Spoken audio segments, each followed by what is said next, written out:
Hello दोस्तों, स्वागत है आपका हमारे YouTube channel star city tele classes.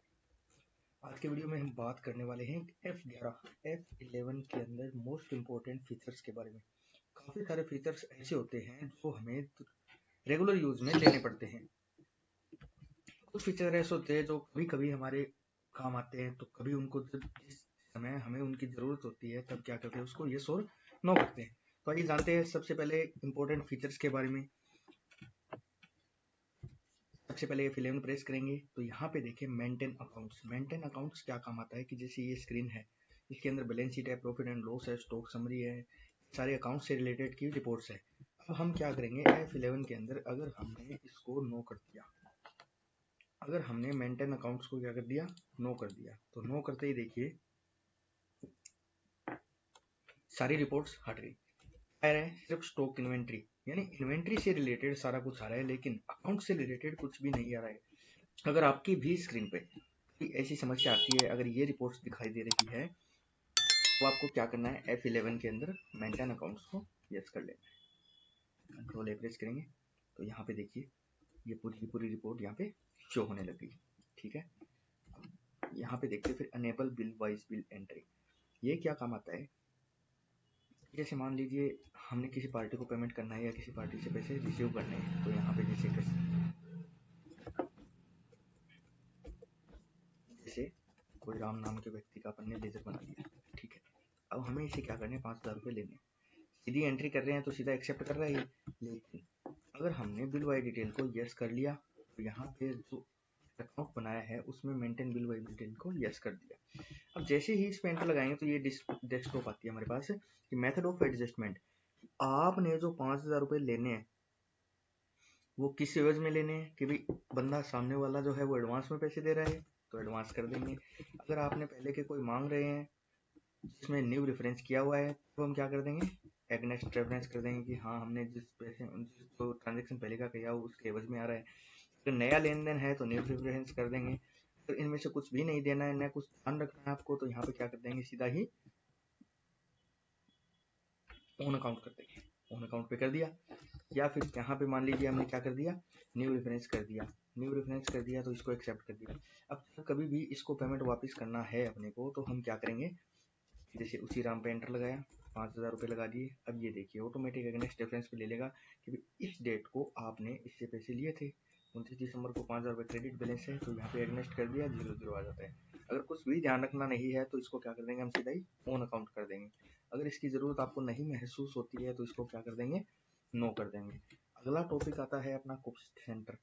Cost centre को अगर हमने यस कर दिया तो ये कब काम आता है, जैसे कोई ट्रांसपोर्टर की एंट्री करते हैं जैसे, तो उसमें अपने को डिटेल देनी है, गाड़ी नंबर, व्हीकल नंबर वगैरह कॉस्ट सेंटर के अंदर, या ड्राइवर का नाम देना है, या फिर कोई सैलरी पे करनी है। जैसे यहाँ पे मैंने सैलरी का लेकर बना दिया।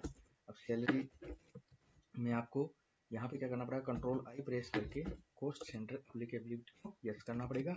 और जैसे ही हम सैलरी पे एंटर लगाएंगे तो ये हमसे पूछेगा कि किस किस नाम से आपको सैलरी देनी है। तो यहाँ पे क्या करेंगे, जिस नाम से अपने को सैलरी देनी है उसका लेजर बना लेंगे, कॉस्ट सेंटर बना लेंगे सॉरी, और यहाँ पे उनको सैलरी डिवाइड कर देंगे। ठीक है, जैसे कॉस्ट सेंटर यहाँ पे एप्लीकेबल हो गया। ठीक है, अगर ये भी आपको लगे कि इसकी ज़रूरत नहीं पड़ती हमें तो इसको नो रखिए। ठीक है, फिर अगला आता है इंटरेस्ट कैलकुलेशन।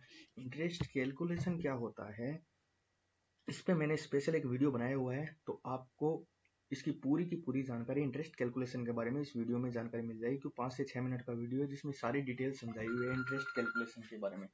तो आप एक बार उस इंटरेस्ट कैलकुलेशन वाली वीडियो को जरूर देखें ताकि आपको उसकी डिटेल का पता चल जाएगा। अगला टॉपिक आता है इन्वेंट्री। इन्वेंट्री क्या काम आता है, जैसे हमने अकाउंट्स को ऑफ किया था तब क्या हो रहे थे, अकाउंट्स के फीचर सारे गायब हो गए थे। अब हम क्या करेंगे, अगर इन्वेंट्री को ऑफ कर देंगे तो यहाँ पे स्टॉक आइटम डिस्प्ले के अंदर जो इन्वेंट्री की जितनी भी रिपोर्ट है सारी की सारी यहाँ से हट जाएगी। जैसे मान लीजिए इसको नो कर दिया, अब क्या होता है देखिए, इसको मैंने कंट्रोल लेप करके प्रेस कर दिया नो करके। अब देखिए स्टॉक समरी चली गई, यहाँ से डिस्प्ले से इन्वेंट्री की जितनी भी रिपोर्ट थी सारी हट जाती है, सिर्फ अकाउंट्स रह जाएगा। यहाँ पे अपने को क्या करना पड़ेगा, इन्वेंट्री को अप्लीकेबल करना पड़ेगा, तो यहाँ पे इन्वेंट्री की सारी रिपोर्ट साथ में शो होने लग जाएगी। ठीक है, अब आते हैं अगला टॉपिक, जो इंपॉर्टेंट है वो देख लेते हैं कि आपका भी टाइम वेस्ट ना हो। यहाँ पे देखिए enable multiple price level. Multiple price level के बारे में भी मैंने कम से कम 5-7 दिन पहले एक वीडियो डाला हुआ है, तो आप उसको जरूर देखिएगा, उसमें पता चल जाएगा प्राइस लेवल कैसे लगती है, क्यों लगती है और किस तरीके से अपने लगाई जाती है, और इसकी सारी पूरी डिटेल उसमें आपको मिल जाएगी। ठीक है, उसके बाद में इंपॉर्टेंट आता है फिर जैसे जो वर्क ऑर्डर है, तो जॉब ऑर्डर है तो वो परचेज ऑर्डर और सेल्स ऑर्डर को जैसे एक्टिवेट करते हैं, उसी तरीके से जॉब ऑर्डर को भी एक्टिवेट कर सकते हैं। इसमें भी जॉब वर्क का ऑर्डर हो जाता है। परचेज ऑर्डर में तो क्या हो गया कि जैसे गुड्स का रिसीव का सेल्स का, परचेज ऑर्डर और सेल्स ऑर्डर में गुड्स रिसीव्ड और डिलीवर का ऑर्डर से संबंधित हो जाता है। और जॉब वर्क के अंदर क्या हो जाता है कि जॉब वर्क से संबंधित कोई भी अपने को ऑर्डर लेना हो या फिर ऑर्डर आउट करना हो, तो यहाँ पे अपन क्या कर सकते हैं, उसमें एंट्री कर सकते हैं। तो यहाँ पे नया वाउचर क्रिएट हो जाएगा उसके हिसाब से। फिर उसके बाद में आता है कुछ special use discount column in invoice. अब हम क्या कर रहे हैं कि जैसे सेल्स वाउचर में कोई भी एंट्री कर रहे हैं, सेल्स वाउचर में या परचेज वाउचर में एंट्री कर रहे हैं, कोई भी पार्टी अपने को क्या करती है, किसी आइटम पे डिस्काउंट दे देती है। तो डिस्काउंट दे देती है तो हम क्या करेंगे, उसको यहाँ पे जैसे अपने को 2% या 6%, 5% डिस्काउंट लगाना है इस कॉलम पे रेट के आगे, तो यहाँ पे क्या करेंगे, F11 प्रेस करेंगे और डिस्काउंट कॉलम को यस कर देंगे। तो यहाँ पे क्या हो जाएगा, ये डिस्काउंट का कॉलम ऑप्शन शो होने लग गया। जैसे 5% डिस्काउंट लगा दिया तो यहाँ पे ये 5% डिस्काउंट अपना शो हो गया। ठीक है, अगर इस डिस्काउंट की जरूरत नहीं है तो हम इसको क्या कर देंगे, नो कर देंगे। अगला टॉपिक आता है actual and build quantity. Actual and build quantity क्या होता है कि कई बार स्कीम के अंतर्गत माल आ जाता है। जैसे हमारे पास कोई स्कीम आ गई कि 5 पीस पे 1 पीस आपको फ्री मिलेगा, तब हम क्या करते हैं, इसको यस कर देते हैं। अब यहाँ पे अपना क्या होएगा कि 2 कॉलम आ जाते हैं, एक तो एक्चुअल का एंड एक बिल्ड का। तो एक्चुअल के अंदर तो वो आएगा कि हमारे पास टोटल क्वांटिटी कितनी रिसीव हो रही है। जैसे 5 पे 1 फ्री है, तो हमने क्या कर दिया, 6 क्वांटिटी हमारे पास आ गई, कितने का कटेगा, 5 का। तो यहाँ पे जैसे मैंने 100 रुपये लगा दिए तो ये 500 ही आएंगे। मतलब एक्चुअल वाली क्वांटिटी, जो फ्री वाली क्वांटिटी वो एक्चुअल में ऐड हो गई, उस पर कोई भी ये अमाउंट नहीं जोड़ेगा। तो यहाँ पे हमने जैसे इतने भी लगाने हैं एक्चुअल के अंदर, जो क्वांटिटी जैसे 10 कर दी, बिल 5 का कट रहा है तो ये 5 लेगा। तो यहाँ पे दो कॉलम इस काम आ जाते हैं। नहीं तो अपने को क्या करना पड़ेगा, इसी में अगर देंगे तो उसकी अमाउंट की कैलकुलेशन में दिक्कत आएगी। तो ये कब काम आती है, जब कोई भी स्कीम के अंतर्गत कोई भी माल खरीदते हैं या बेचते हैं तब काम आती है। ठीक है, उसके बाद में ये डिटेल आती है टैक्सेशन से संबंधित। तो जीएसटी एप्लीकेबल करनी है तो जीएसटी से रिलेटेड आ गई। इसके अंदर ये जीएसटी की कॉन्फ़िगरेशन सेटिंग है, उसको आप यस नो कर सकते हो। फिर उसके बाद में आता है अगर टीडीएस एप्लीकेबल करना है या वेट टीसीएस एप्लीकेबल करना है तो ये इनके बारे में है। उसके बाद में वेट, अगर पेट्रोल डीजल का कोई काम है तो वेट यस कर सकते हैं। वेट में वही सिस्टम जो आपका स्टेट है वो स्टेट देकर इसको अनेबल कर लेंगे। फिर एंट्री करते समय उसकी कॉन्फ़िगरेशन सेटिंग कर देंगे। उसके बाद में एक्साइज सर्विस टैक्स, इनका कोई मैटर नहीं है। जीएसटी आने के बाद में अगर जीएसटी एक एप्लीकेबल हो गया तो जीएसटी होता है। उसके बाद में सिर्फ टीडीएस और जीएसटी दो ही अपने काम आते हैं। फिर उसके बाद में आता है मेंटेन पेरोल। कोई भी स्कूल वगैरह कोई भी सैलरी क्लास का अगर वर्क करना हो तब हम पेरोल को यूज़ करते हैं। अगर मैनुअली जैसे नॉर्मल सैलरी अगर किसी फर्म में या सोसाइटी में ऐसे देनी हो तो पेरोल की ज़रूरत नहीं पड़ती है, क्योंकि उसमें अपन कॉस्ट सेंटर के द्वारा कर सकते हैं, या सैलरी का हेड भी अलग बना सकते हैं, या फिर सिर्फ पेरोल का काम होता हो जहाँ पे सिर्फ कोई भी कंपनी में काफ़ी सारे कर्मचारी होते हैं उनको सैलरी देते, तो पेरोल का सारा सिस्टम अलग है। तो उस पर एक स्पेशल वीडियो बनाना पड़ेगा, उसमें आपको अच्छे से समझ में आ जाएगा कि ईएसआई पीएफ डिडक्शन कैसे होता है, क्या सिस्टम होता है। फिर उसके बाद में अदर्स में क्यूआर कोड एप्लीकेबल करना हो तो यहाँ से अपन यस करके इसमें क्यूआर कोड एप्लीकेबल कर सकते हैं, जो बिल के अंदर इनवॉइस में प्रिंट आ जाएगा। इसका भी एक वीडियो डालेंगे, उसमें आपको अच्छे से समझ में आ जाएगा, क्योंकि काफ़ी लंबा प्रोसेसिंग है ये। Enable multiple address. Multiple address का मतलब हो जाता है कि जैसे इसको यस कर दिया, आपकी कंपनी का एड्रेस यहाँ पे शो कर देगा कि हाँ ये तारानगर चूरू अपने कंपनी का एड्रेस डाल रखा है। अब आप देना चाहो कि आपके ब्रांच हो रहा है, उस ब्रांच का एड्रेस भी मल्टीपल एड्रेस में डालना चाहो तो यहाँ पे हम क्या कर देंगे, ब्रांच का नाम जो भी अपना नाम है कंपनी का डालकर उसका ब्रांच का जो नया एड्रेस है वो एड्रेस यहाँ पे डाल सकते हैं। तो आपने को जो एड्रेस शो करना हो वो एड्रेस शो कर सकते हैं। इसी तरीके से 3 नंबर और देना हो तो दे सकते हैं। मतलब जितने भी मल्टीपल एड्रेस देना चाहें हम वो मल्टीपल एड्रेस इसके अंदर दे सकते हैं। तो ठीक, अब इसमें देखिए बीच के अंदर हमारा एक इन्वेंट्री के अंदर ये इंटीग्रेटेड अकाउंट एंड इन्वेंट्री वाला ऑप्शन छूट गया था, वो बीच में रह गया था।